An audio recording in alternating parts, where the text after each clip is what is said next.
have found the Genesis frequency. This is Dr. Stephen J. Kazmina welcoming you in to another episode of a show that focuses on your whole life prosperity and success. Whole life prosperity and success by cooperating with the universal laws that are available to each and every one of us. This is Quantum Leap Goal Achievement, radical personal transformation, whole life prosperity and success. Now, stay tuned for another exciting episode that'll move the needle in your life from where you are now to where you want to be. And good morning, good afternoon, good evening, whatever time of day it may be, wherever you are in the world. When you hit that play button, so glad you did. Welcome in. You have found the Genesis Frequency podcast, and I am so grateful that you made the choice to click that play button. We're all about personal, professional, and leadership development. Perhaps this is your first time, perhaps you've been here for a long time. In either case, I appreciate each and every listener. My name is Dr. Cause, in effect, Dr. Stephen J. Kazmina, and I want to, right off the bat, invite you to reach out to me for a conversation about your dreams and your goals, what you want to accomplish in your life as just you as an individual, what you want to accomplish in your small business, what you want to accomplish in your corporate space. Reach out. Let's have a conversation about all of that. I know I can help you. Successappointment.com or send me an email at Stephen, Stephen, at successocean.com. All right. No guests, no commercials, just that one for the work that I do in personal, professional, and leadership development. Why do I say I know I can help you? Well, that's what we started talking about last week. That's really what we've been talking about for almost 6 years now that I've been doing this show. But I revisited last week. I opened up the talk about paradigms because I noticed it's been several years since I had a deep dive into what paradigms are and how they're in control of our behavior and what's showing up. And if we want to make a change, we have to do things in order. And that simple statement is where so many individuals and companies get it wrong. They don't do things in order. They don't go back to cause. I have that little play on my last name to help people remember it, Dr. Cause. But really what this is all about, this show, the work I've been doing for a better part of my life is all about understanding the laws of cause and effect. How do we bring into our field of experience that which we desire? How do we do that intentionally and deliberately and stop experiencing what we don't want? And that's key there. Because I talk to so many people, I invite people all the time to let's have a conversation. Let me help you get unstuck. And I hear, people will have a conversation, I'll help them, but they choose to not go further, to not explore it, to not take a deep dive, to not get involved in some kind of program or methodology that I provide of assistance. And then they'll reach out a year later, 5 years later, and in one case, it was over 10 years. I think it might be even 15 years now that, hey, same place, same spot, same excuses, same conditions, same circumstances. Nothing's changing. Why does it not change? And that's what I started to talk about again last week. Paradigms. Paradigms, paradigms, paradigms. Paradigms are a multitude of habits that have almost exclusive control over our habitual behavior. Paradigm is a term that we use to describe this abundance of information that has bombarded our consciousness, that has been programmed into our consciousness, programmed into our subconscious mind, not only from the environment around us that we are immersed in after we are born into this world, but also genetically we bring some things along with us through DNA and inherit them. This paradigm, these paradigms, these multitude of habits are then expressed. They're expressed in the way that we behave. They're expressed in the patterns that we attach ourselves to in our lives. It's the programming, and we have to take a look at that programming.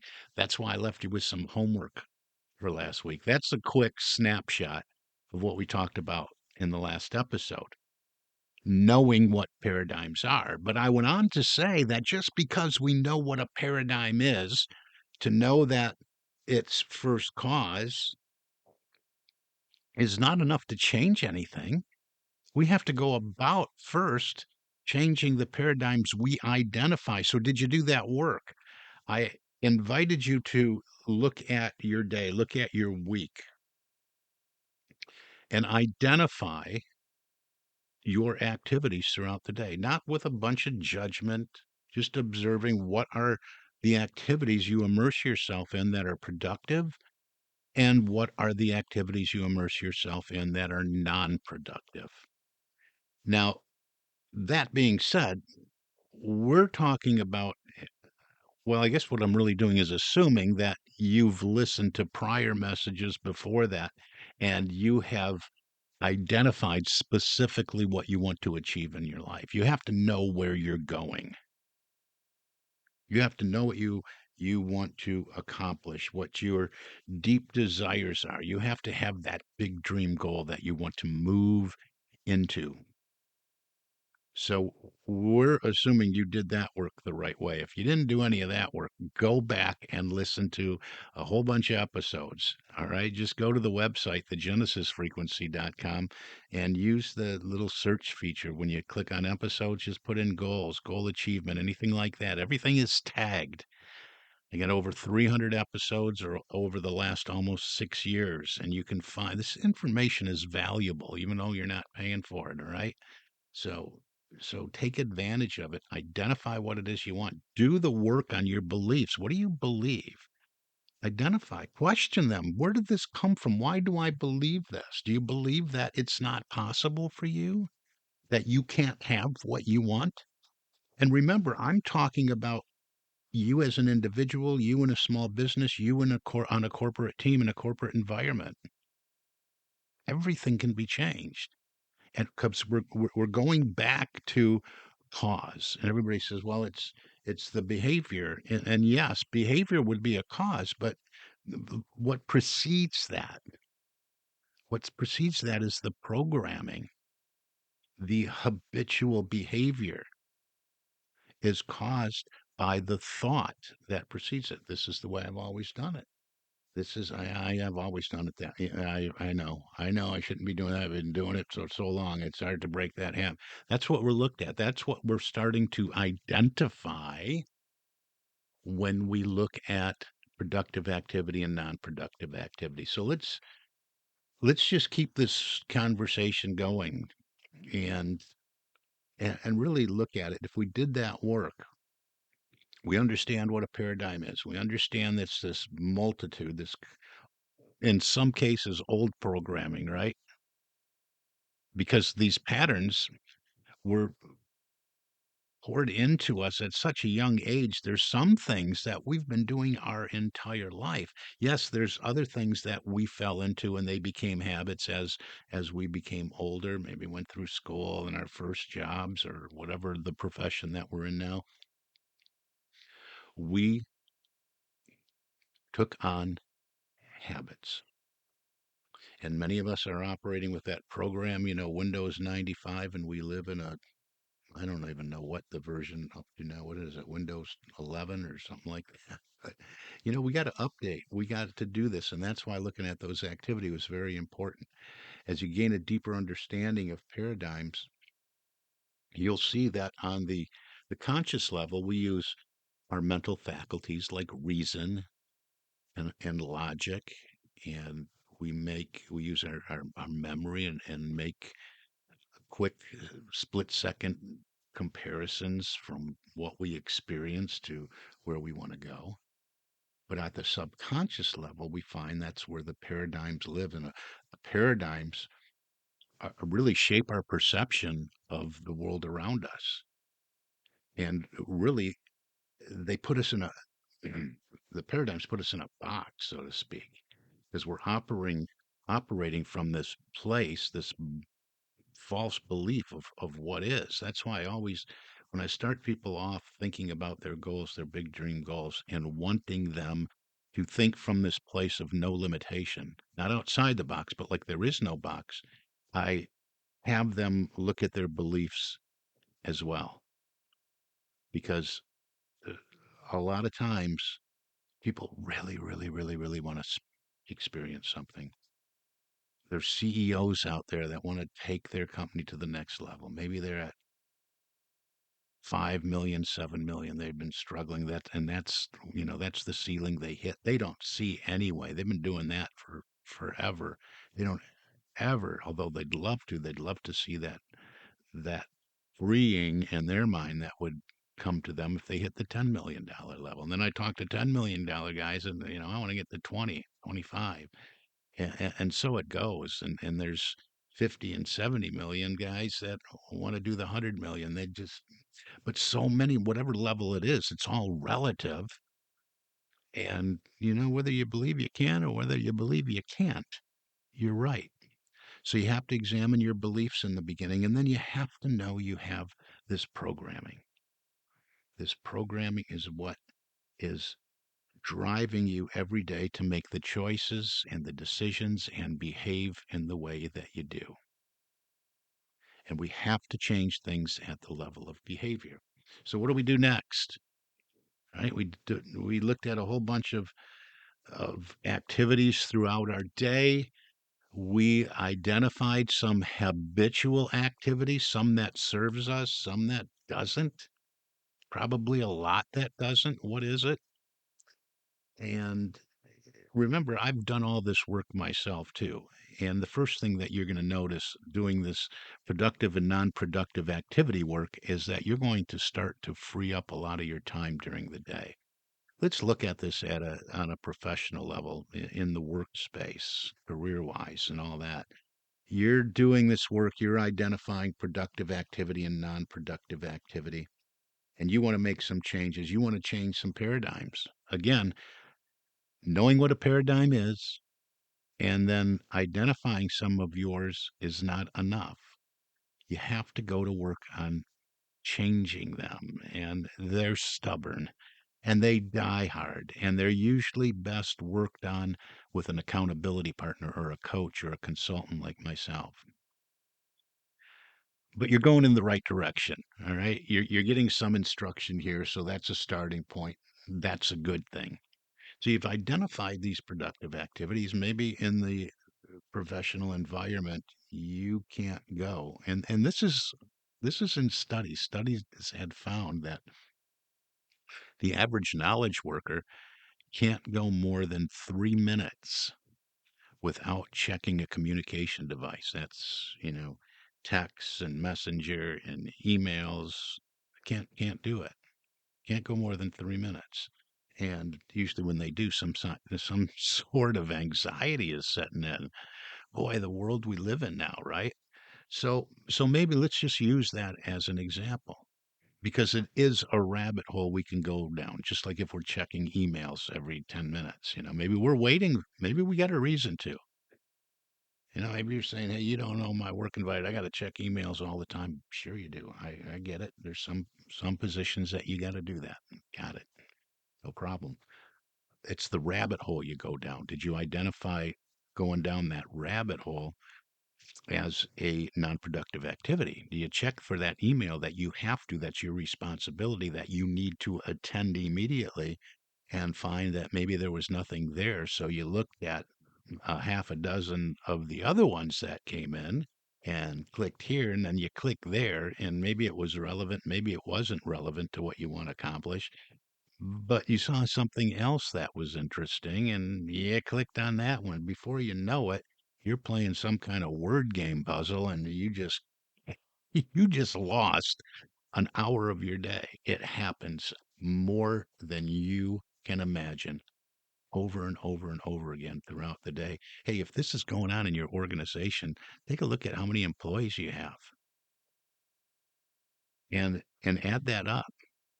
You want to talk about getting some of your time back, some of your productive time, improving performance and productivity and profitability. We should talk about this because this is happening right there. And I talk to a lot of people. They go, no, it's not in our place. We got rules, right? It doesn't matter. Paradigms will always win. We are creatures of habit. Something else is going on. I'm just using, the checking the messages, the emails as an example. But we can go down the list. We can check hundreds and hundreds of things just in the course of a day. Human behavior that is programmed to react and respond over and over and over and over again the same way. We're creatures of habits. So we identify these things. What do we do next?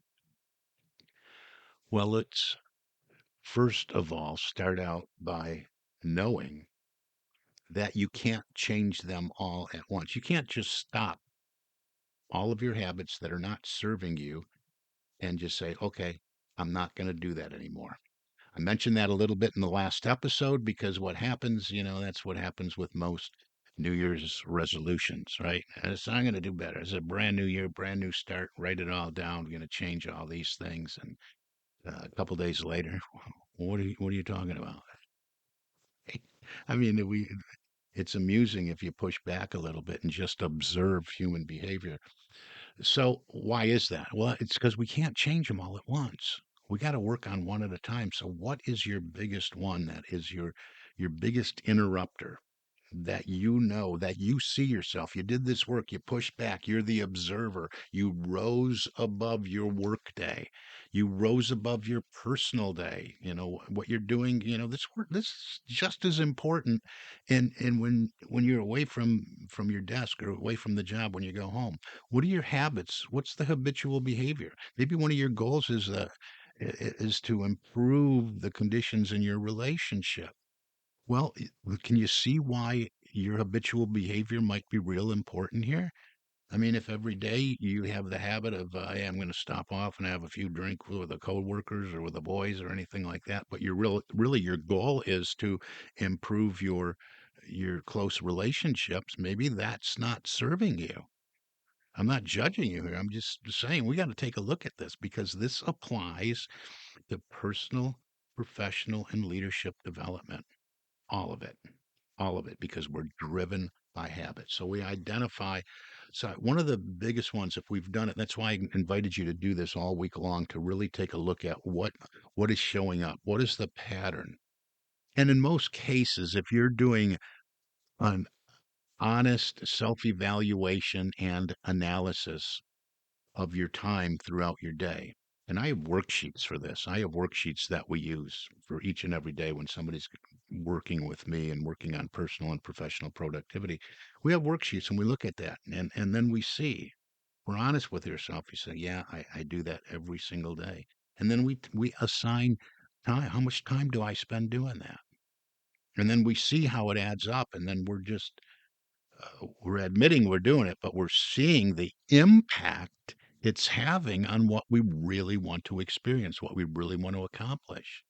But we have to do this work. And then we identify that biggest habit. And then we can go to work on one at a time. So look at your list of activities and say, yeah, this one kept coming up every day. I noticed that in my productive activity and my non-productive activity, this non-productive activity, I was doing it every single day and probably spending an hour or two on it.